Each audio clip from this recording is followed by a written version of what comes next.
አንዳንድ የተወሰኑ ሰዎችን ኢንቫይት ታደርጋቸውና ማን ትወጣለች ምናምን። ከዛ ከሰዓታት በኋላ ግን ተመልሳ ስትገባ ወደ 80 የሚሆኑ ሰዎች ገብቶ ታያቸዋለች።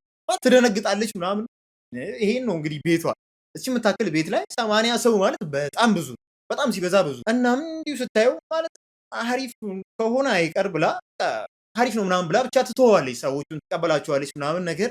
እነዛ ኢንቫይት የተደረጉት ሰዎች እንግዲህ ማለት እርስ በርስ እየተነጋገሩ እርስ በርስ ኢንቫይት እየተደራረጉ አንደኛውን ኢንቫይት ሲያደርግ አንደኛው ደግሞ አንደኛውን ኢንቫይት ሲያደርግ አንደኛውን ኢንቫይት ሲያደርግ አንደኛው ጓደኛ ለሌላኛው ጓደኛ ኢንቫይት ሲያደርጉ እንግዲህ ማለት ያ ነገር ከሁለት ቀናት በኋላ በጣም የከፋ ይሆናል። ምን ማለት ነው እያላችሁ ሊሆን ይችላል። 16,000 የሚሆን ሰው ያንን ፔጅ ይቀላቀለዋል። ከዛ እሷም ሀገር ሰላም ብላ ፌስቡኳን ከፈት አርግታ ስታየው 16,000 ሰው ኢንቫይት አርግቶታል። ብቻ መፍትሄ የሚሆን ሀሳብ ስታጣ ለእናትና ለአባቷ ልትነግራቸው ትወስናለች። ማለት እናትና አባቷ ጋር ትሄድና 16,000 ሰው ለልደቴ ሊገኝ ነው ምን ማድረግ ያለብኝ ምናምን ብላ ታማክራቸዋለች። እናትና አባቷ ምን